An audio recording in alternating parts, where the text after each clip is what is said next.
Gee, it's a noisy rabble in here today. I think the Molonglo Theatre is often the site of very vigorous discussions here at Crawford School, and I'm looking forward to another one today.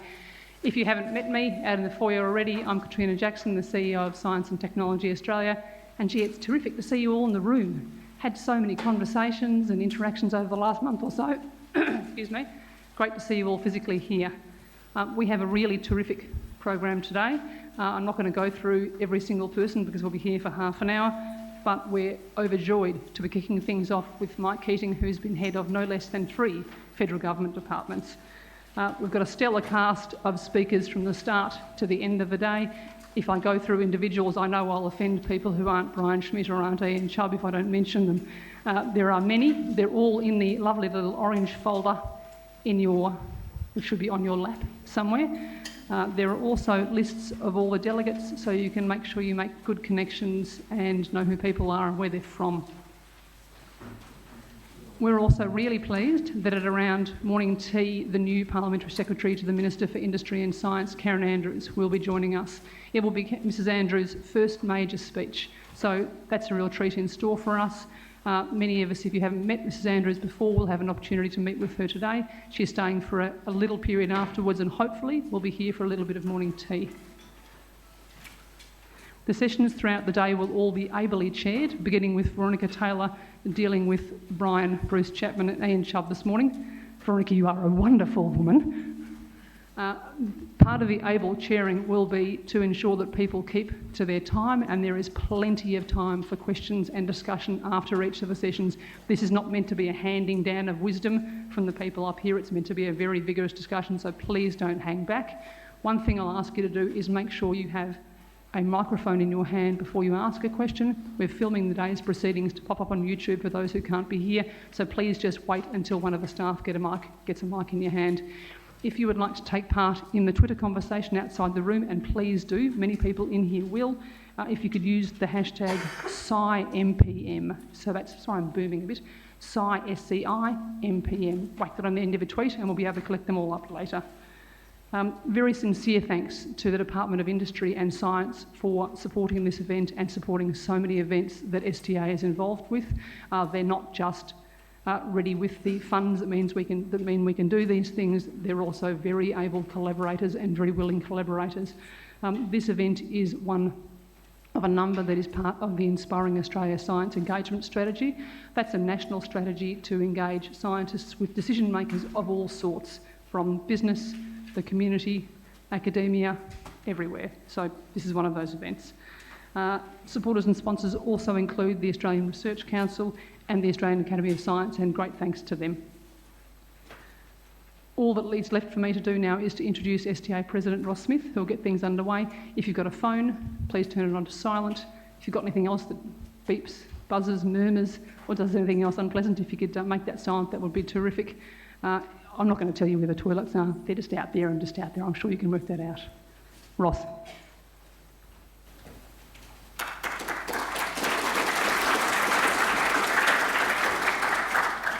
Thanks very much, Katrina, and a welcome to all of you. It's fantastic to see this theatre filled up with people here for this event.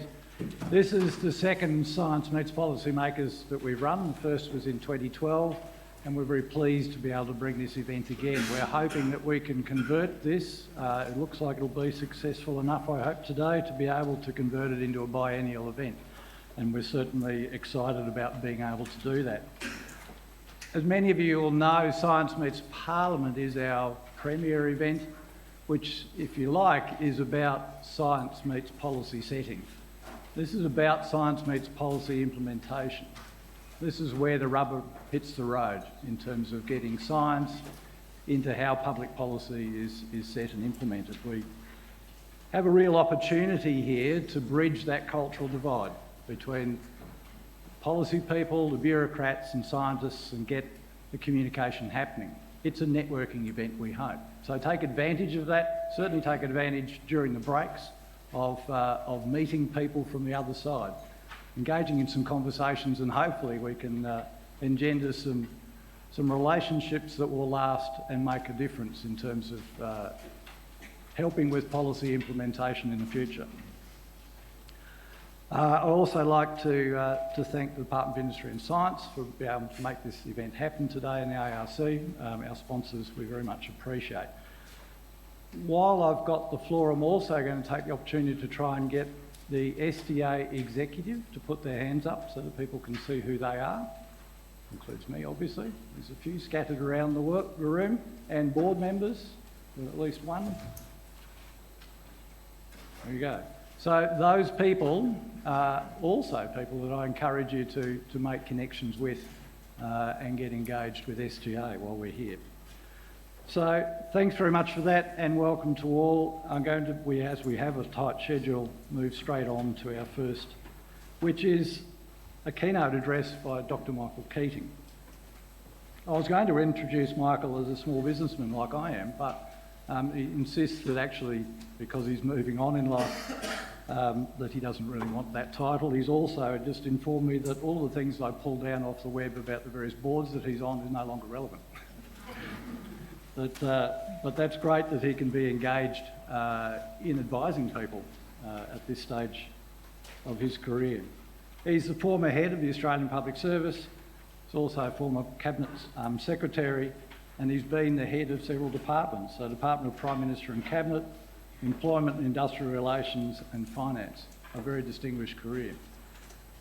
I'm looking very forward to hearing what Michael is going to tell us about that bridging of the divide between science and policymakers. The floor is yours, Michael. Thank you.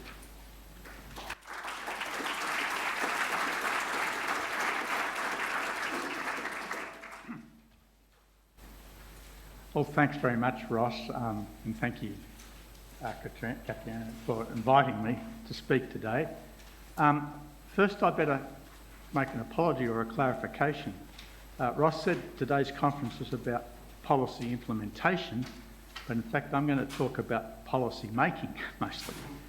And while it's true that governments and parliaments determine policy, in fact a lot of people, even including scientists, get involved in policy making, and that's really what I want to address, is in fact the role of science in policy making. I think a useful place to start is what are the key characteristics of policy and policy making. First and foremost, the essence of government policy making is the requirement to choose. Typically, when governments decide to have more of one thing, they are accepting, implicitly or explicitly, to have less of another. Thus, every policy decision has what economists call an opportunity cost. That is, whether the policy choice involves expenditure and/or taxation, or more or less regulation. Furthermore, in each case, there are typically winners and losers from the choice that's made. The second characteristic of policy making is that very often these policy choices reflect the values of the decision makers and/or the values of various different constituencies in our community. These differences of values not only extend to who is deserving of government assistance and who should pay and in what circumstances, but differences of values can also comprehend the rights of individuals relative to the collective rights of society and relative to what is sometimes described as the preservation of the commons. In addition, there can be doubts in some circumstances about the capacity or the extent to which affected individuals are sufficiently informed to make decisions in their own best interests. So, for example, decisions about pharmaceuticals and access to pharmaceuticals or some types of food are controlled by governments. Third characteristic of policy making is that public policy very often can't, or even most often, cannot be based on the results of a laboratory experiment.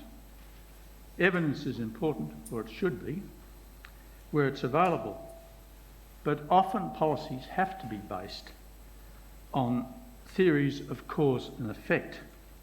especially theories about the behaviour of people and institutions in response to a new policy initiative. But usually there's no certainty about these behavioural assumptions, and even less certainty before the policy has been implemented. The fourth and last characteristic that I want to mention is that policy not only affects the achievement of the immediate objectives of the policy, but it can also impact on other people and institutions who are not the immediate target of that policy and affect them and their behaviours that are not always easy to perceive in advance. Hence, there is a risk of unintended consequences from any new initiative, and accordingly there is a need for policy coordination and consultation in an attempt to limit such unintended consequences. In short, the thought I'd like to leave you with at this stage is that policy making can never hope to be an exact science. Instead, there are usually limits on how scientific or objective policy making can be. Nevertheless, as I now want to describe, policies are always improved by a good policy process. Although, of course, following a good process can't guarantee a good policy outcome. So what is a good policy process? I'm going to give you a brief summary of a good policy process that's been drawn from the Australian Policy Handbook by Bridgman and Davis, if any of you want to follow it up. And Bridgman and Davis identify the following steps. First, identify the problem and issues. And where a problem has a significant scientific dimension, scientific advice may well be critical in getting the government's attention and recognition that there is a problem. The second step is policy analysis. The response to a policy problem, once identified, should, as far as possible, be based on the provision of information and analysis, and of course that will include scientific information and analysis of those problems that have a significant scientific dimension. The third step are options and instruments, identifying options and instruments to respond to the policy problem. But the reason for options is that the difficulty with the information stage of the policy process is that often there's too much information rather than too little. In these circumstances, the identification of different options, which clearly expose the differences between different policy choices, can help in shaping the best policy proposal for final decision. However, in the most contentious issues that are critical for policy decision, and which options are meant to expose, for the most part, the difficulties are not of a scientific nature. Instead, the options typically are intended to highlight those aspects of the policy response that involve differences of values, such as who should win and who should lose, the effectiveness of different policies in the dealing with the problem, and at what cost and who should bear the cost. Thus, these other aspects of the policy response, which are typically more contested and less certain, and are usually not of a scientific character, they dominate the selection of options, and consequently science has less to contribute to developing options. The fourth step is consultation. One way of testing the strength of the analysis and efficacy of the proposed response is through consultation, although equally this consultation could have occurred earlier at a more contemplative stage, before the government moved to a proposed decision. Thus, the decision as to when to consult will vary according to the circumstances, including the nature of any opposition. Typically, the key players in any consultation will therefore be those who are most affected by what is contemplated, and often that will not include scientists as such, although scientists may still have a role in offering expert advice to improve what's proposed or to overcome apparent sticking points. The fifth step in the policy process is coordination. Coordination is often thought of in government as the point where the opportunity cost of what is proposed can be addressed. In particular, this coordination phase should provide an opportunity for all those ministries whose policies might be tangentially affected by a new policy to inform the decision makers and, where necessary, to propose modifications or alternatives. As such, the coordination phase of policy making is not so different from the consultation phase, and the role of scientific information is similar in both stages. The sixth step is implementation. Policy making, of course, doesn't end with a government decision, and implementation of that decision is usually of critical importance, and indeed it can be the point where the policy goes wrong. Think of home insulation scheme, for example. One critical issue to be addressed at the implementation stage is the development of a good information system so that we can monitor whether the policy is performing as intended.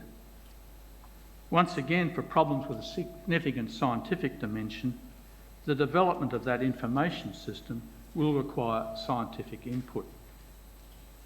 And of course, where the implementation requires the resolution of technical problems, again, the input of scientists and technologists will be called for. The seventh and final stage of the good policy process is evaluation. In addition to the ongoing monitoring of policy and program performance over time, it's usual that as time goes on, it's usual that a more thorough evaluation of that performance is called for, partly because objectives may have shifted as we go along. And that more in-depth, that evaluation, a longer-term evaluation, should be more in-depth and should make greater use of external experts. So where the policy or program has a significant scientific dimension, these external evaluations should include scientific experts.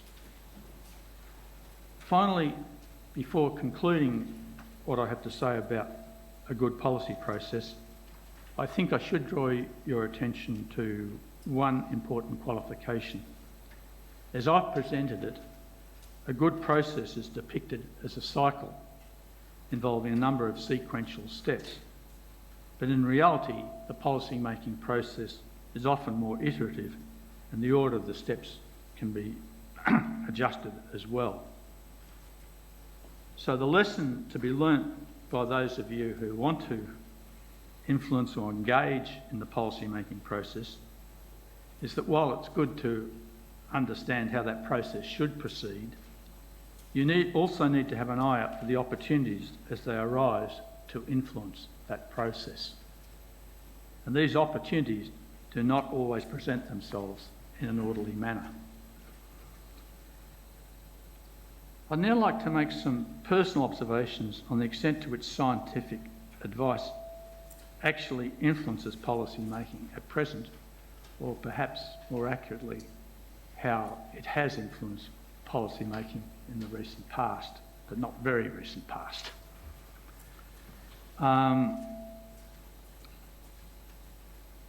As I've already indicated, the extent to which science is called upon naturally depends upon the nature of the problem. Indeed, many problems presented for government resolution don't have a substantial scientific dimension.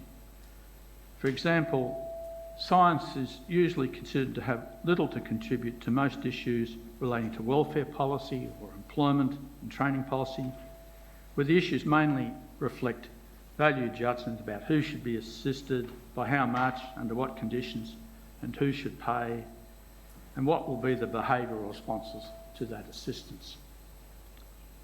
On the other hand, scientific advice is relevant to and is incorporated into the decision-making process affecting such major functional areas of government as health, industry policy, transport, communication, defence and security, environment and economic development. Often the incorporation of scientific advice in these areas can be decisive and relatively non-controversial. For example, improvements in medical technology and drugs have been central to the improvement in health status of populations over the last century or more, and new technological improvements are continuing. But in Australia, before these improvements are made publicly available, they're trialled and assessed by expert committees regarding their efficacy, cost efficiency and safety. In addition, important issues of public health and how best to respond to the threat of diseases relies almost entirely on the advice of scientific experts. Similarly, advances in technology have been important for agriculture and transport and communications, and scientific advice is relied upon to ensure the safety and quality of agricultural products and the provision of transport services such as air and maritime services. Probably because individual farmers are too small to invent new products themselves, the government also has a relatively greater role in sponsoring scientific research leading to new crop or animal species and how best to protect the reputation for quality of Australian agricultural products. This is similarly the case for defence and security and some forms of telecommunications, where the government is or has been the sole or major purchaser for many new products which are at the cutting edge of new technologies, or where we want to maintain a technological lead over potential aggressors or rivals. For the most part, this sort of scientific advice is fairly non-controversial and is sought after as a necessary part of the policy development process. However, where the scientific advice impacts or could impact on people's property rights or their future employment and living standards, then that advice may well prove to be more controversial and various other interests may want to contest it. In addition, it is in the nature of science that most often it is difficult to make predictions with certainty about the future products and processes that might result from new inventions. The rate of adoption of these new products and processes and their uses. And consequently, scientists can then find it hard to defend their advice from those who wish to dispute it. For example, scientific advice is called upon when considering how to make agriculture sustainable in terms of soil quality and its use of water. But this advice can be contentious when it's seen to interfere with property rights, even when it is expected to benefit the individual producer or at least the neighbouring farms in the longer run. Furthermore, we cannot always expect that the debate will in fact have regard to scientific rationality. So again, another example, the molecular genetic modification of crops, known as GMOs, is often opposed as dangerous, despite the centuries of improvement by similarly modifying genes of plants and animals. And I am informed that there have been over 130 research studies conducted over the last 25 years that have found that GMOs are not per se more risky than conventional plant breeding technologies. Sadly, these sorts of problems multiply when we consider environmental policies more generally, which are for the benefit of the wider community and not for the individual producer. For example, often we can't even get agreement on what value we attach to the environment in the first place. In addition, environment policy typically impacts differently on different segments of the community.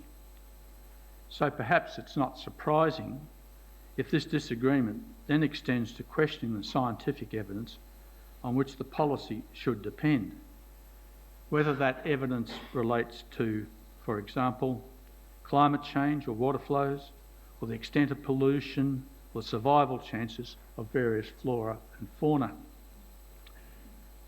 Of course, we want scientists to stay involved in the formulation of policy, and particularly of environment policy. But you should understand, if you didn't already, that it can be contentious and not always a civilised process. Finally, I want to comment briefly on the role of science in developing policies that are intended to promote the transformation and development of our economy. In fact, possibly the most important aspect of new technology has been, an important impact, I should have said, of new technology, has been on the structure of our economy and the speed of economic growth and the associated impact on our society, our culture, and even on the roles and responsibilities and capabilities of our government. Thus, technology has been the, and I emphasise the, primary driver of increases in GDP per capita through human history, starting back in the Stone Age.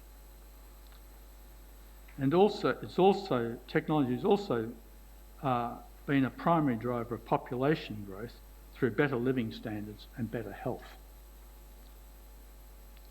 But notwithstanding the importance of science and technology for our economic and social future, it is difficult to formulate policies to shape that future, principally because of the difficulty that science faces in making predictions about the impact of new technologies that could help underpin that policy development. Indeed, the evidence of unsuccessful prediction suggests that no one is much good at it, and even that non-experts are as likely to be correct as scientific experts. For these reasons, governments have generally avoided trying to pick winners based on new technologies and have preferred to leave it to a competitive market to determine which new technologies entrepreneurs should invest in. This way, the entrepreneur takes the risks of being wrong, and equally she or he takes the profits if their hunches and or predictions turn out to be correct. There are, of course, instances where the government is the main buyer and or producer of the new product. The US Defence Department is a classic example. And in that case, it is really much like its private entrepreneurial counterpart.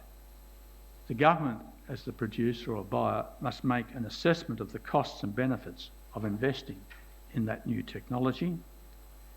And in such instances, scientific advice will usually be sought.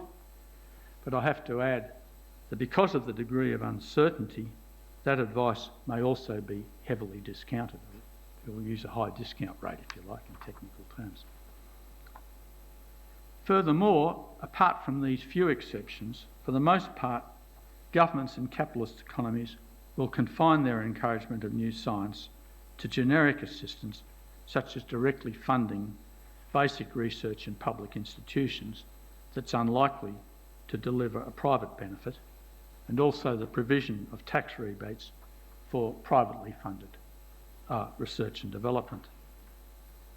The development of these sorts of policies requires general policy skills, and scientific knowledge is not a prerequisite per se, but it can be a useful addition to the policy advisor's bow, if I can put it that way.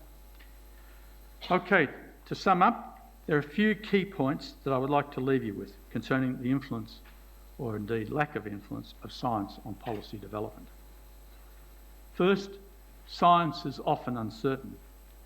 In particular, the difficulty scientists experience in making predictions, or more accurately, in making scientific predictions, limits their influence on many of the most important policy questions.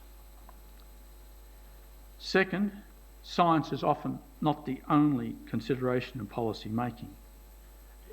Even where scientific considerations are important, and much of the evidence and analysis must come from scientific observations, but even in these cases, choosing between different values is often equally or even more important, and that's essentially a political decision. But third, in those many instances of policy development where scientific evidence and analysis should be important, I think it most often is in those cases. Where scientific advice is ignored, or worse, not even sought when it should have been, then in my experience it's usually the fault of the policy process. And where we follow a good policy development process, it usually ensures that science gets its proper place at the policy table. Furthermore, in my experience, most public servants are strongly committed to a good policy process, and the rush to circumvent such a policy process usually represents a triumph for politics, where special interests create a climate that impels that rush to judgment. Thanks very much.